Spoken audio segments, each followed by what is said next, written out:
فخاطبهما وقل لهما قولا كريما. Rabbim bir özüne gana koşuluk etudi және ата-анаға жақсылық жасауды әмір етті. Егер олардың біреуі немесе екеуі бірдей қолында қартайса, оларды ауырсынып немесе жақтырмаған сыңай танытып, тіпті туф деп кешуші болма. Сондай-ақ оларға зекіп ұрыспа, керісінше оларға жанға жағымды жылы сөздер айт дейді. Адам қартайғанда қандай болады, құрметті ағалар? Өте әлсіз болады. Көңіл күйі де, оның дене бітімі де әрдайым мықты болып тұра бермейді. Адам не істейді? Қартайып жатқан кезде әлгі ең басындағы алдыңғы қалыпқа, алдыңғы күйге түседі. Ол қандай күйде болады? Ол әлсіз күйде болады. Оған тіптен туф деп айтудың өзі үлкен жүрегіне не алып келеді, құрметті ағалар, қайғы қасірет алып келеді. Пайғамбарымыз саллаллаху алейхи ва саллям бізге өзінің хадисінде мына бір дұғаны үйретіп, кімде-кімге бір уайым немесе қайғы келгенде, уа Алла Тағала, мен сенің құлыңмын, әрі сенің құлыңның ұлымын, әрі сенің көңіліңнің ұлымын, менің тағдырым сенің құзырыңда, сенің үкімің маған жүріп тұр. Маған кітабыңда түсірген жаратқандарыңның біріне үйреткен, немесе өзіңнің ғайыбы іліміңде сақтаған барлық есімдеріңмен сенен Құранды жүрегімнің көктемі, көкірегімнің нұры, қайғымды сейілтуші және уайымды кетіруші етуіңді сұраймын деп айтса, Алла Тағала оның уайымы мен қайғысын міндетті түрде кетіреді дейді. Және оның орнына қуаныш, яғни жеңілдік береді дейді. Сол кезде сахабалар айтады: "Я Расулаллах, осы сөздерді үйреніп жаттап алсақ бола ма?" дейді. Сонда Пайғамбар саллаллаху алейхи ва саллям айтады: "Әрине, мұны естіген әрбір адамға оны үйрену, жаттау лайықты болады" деп жауап береді. Енді Алла Тағала баршамызға осы қасиетті Құранды құрметтеп, оны жүрегімізде орнықтырып, өмірімізге қолбасшы етуімізді нәсіп етсін. Енді кейбір үйлерде білеміз, Құран тұрады. Ол бірақ бір матаға дорба тігіп іліп қояды, оның оқылмайды, қаралмайды. Оның жаңа айтқанымызда үйреніп оқу керек.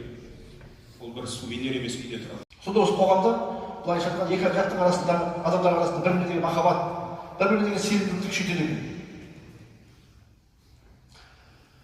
Шын көңілмен беру. Садақа беру арқылы адамның жүрегі тазарады, қоғамда мұқтаждың жүгін жеңілдетеді. Яғни былайша көп құлшылық қой. Сонда біз көпшілікке арналған мұқтаж адамның көңілі барқайып қалады, қуанып қалады. Ал берген адамның да бір көңілі өсіп, былай ол өздері өз ниетпен бергенде ол да қуанады. Ал енді керісінше болатын болса, мен садақа бердім. Ана адамға мен осынша бердім деп өз мүддесін дейтін болса, оның сауапқа емес, керісінше күнәға қалу мүмкін екен. Алла Тағала қасиетті Құран Бақара сүресінің 263 аятында айтады: "Астағфируллах. Уа иман келтіргендер, мал дүниесін адамдарға рия үшін жұмсап, Аллаға және ақырет күніне сенбейтін біреу секілді садақаларды мүддесініп және ренжіту арқылы зая кетірмеңдер" дейді. Яғни рия ретінде, мақтаншақ ретінде мен беріп қойдым деген сияқты мақсатта өздерінің жасаған жақсылықтарын жойып қоймаңдар дейді. Енді Пайғамбарымыз саллаллаху алейхи ва саллям хадисінде бір дирхам 100 мың дирхамнан озып түсті деп айтқан екен. Отырған сахабалармен. Сонда бір дирхам берген адам 100 дирхам берген адамнан озып кетті деп қой деп айтқан екен. Сонда Пайғамбардың сахабалары бұл қалай болды? Бір дирхам берген адам қалай озып кетті деген екен. Сонда бір адамның екі ғана дирхам ақшасы болды дейді. Соның біреуін ғана садақа берді, ішінде садақа берді. Ал екінші адам дүниесінің мүлкісінен оған ауыр тимейді, өйткені оның жағдайы бар адам. Өзінің жаңағы байлығынан 100 дирхамнан садақа берген екен де, басқа жекелеп тұрған ақшасына берген екен.